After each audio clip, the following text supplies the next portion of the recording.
تو میں نے اللہ کے حکم سے اس کو ختم کر دیا, اور اللہ اس بچے کے بدلے ان کو ایک نیک بچہ دے گا جو ان کی آگے چل کے ایمان والا بنے گا اور ان کی خدمت کرے گا.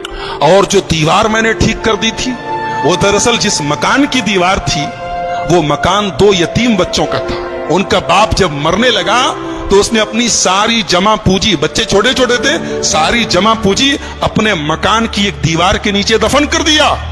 اور وہ بچے بیچارے ابھی چھوٹے چھوٹے تھے, یتیم بچے تھے. اگر دیوار گر جاتی تو وہ بستی جو تھی, گاؤں والے 1 نمبر کے حریص اور لالچی اور بخیل لوگ تھے, ہمیں ایک گلاس پانی تک نہیں پوچھا, وہ دیوار کے نیچے کا سارا خزانہ لوٹ لیتے اور وہ بیچارے یتیم بچوں کا حق مارا جاتا.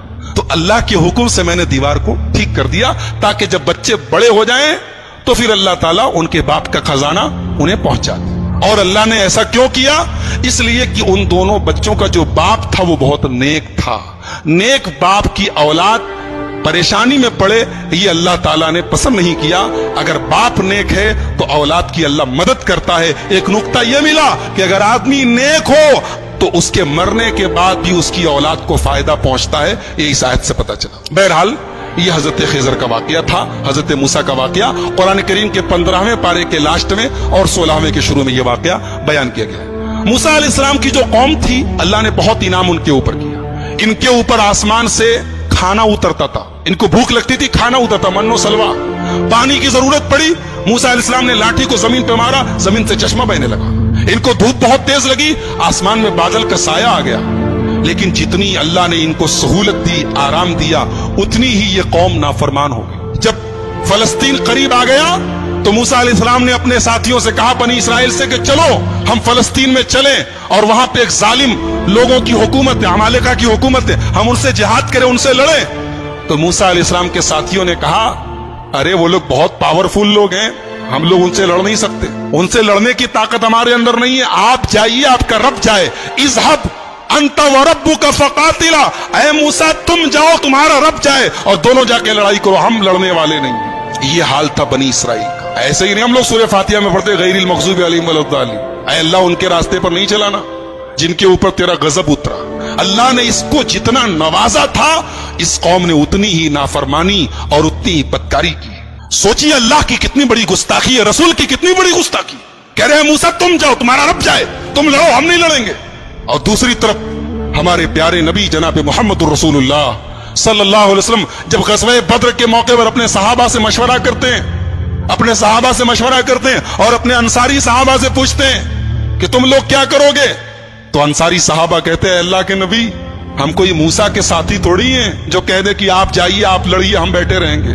اے اللہ کے نبی, اگر آپ سمندر میں اترنے کہیں گے, آپ کے صحابہ سمندر میں اترنے کو تیار ہیں. اسی لیے ہمارا ایمان ہے کہ دنیا میں جتنے نبی آئے, جتنے رسول آئے, سارے رسولوں میں سب سے بہترین صحابہ, سب سے بہترین ساتھی اگر کسی کو ملے تو ہمارے پیارے نبی محمد الرسول اللہ صلی اللہ علیہ وسلم کو ملے. تو ان لوگوں نے کہا کہ موسیٰ آپ جائیے, آپ کا رب لڑے, ہم نہیں لڑیں. اللہ نے سزا نازل کی کہ اب 40 سال تک تم لوگ فلسطین کو فتح نہیں کر سکتے. اب 40 سال تک اسی صحرا میں تم گھومتے رہو, اسی میں پریشان رہو. اور اسی 40 سال کے دوران حضرت موسیٰ کا انتقال ہو گیا.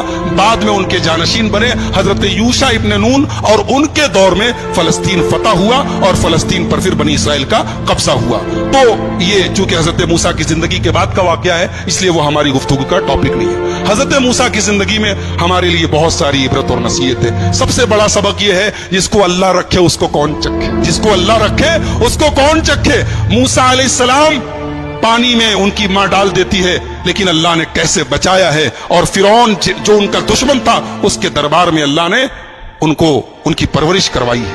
اور پھر اللہ نے اس موقع پر جب موسیٰ کی پوری قوم, موسیٰ علیہ السلام کی پوری قوم کہتی ہے کہ ہم پکڑ لیے جائیں گے, گرفتار ہو جائیں گے, لیکن حضرت موسیٰ نے اللہ کی ذات پر ایسا بھروسہ اور یقین رکھا کہ اللہ نے ان کے بھروسے کی لاج رکھی اور سمندر کے اندر, دریا کے اندر راستہ بنا دیا. تو میرے بھائیوں, بہت سارے سبق ہیں, بہت ساری عبرتیں ہیں, نصیحتیں ہیں. آئیے ہم اللہ سے دعا کریں, اللہ تعالیٰ اس جلیل القدر پیغمبر کی سیرت کو ہم سب کو سمجھنے کی اور اس سے جو عبرتیں نصیحتیں حاصل ہو رہی ہیں انہیں اپنانے کی توفیق عطا فرمائے. رب العالمین ہمیں نبیوں کے واقعات کو پڑھنے اور سننے کی توفیق عطا فرمائے. رب العالمین ہماری اصلاح فرمائے. رب العالمین آج کے ہمارے جمع ہونے کو قبول فرمائے, کہنے اور سننے سے زیادہ عمل کی توفیق عطا فرمائے. جب تک ہم دنیا میں زندہ رہیں اسلام پر زندہ رہیں اور خاتمہ ہمارا ایمان پر ہو.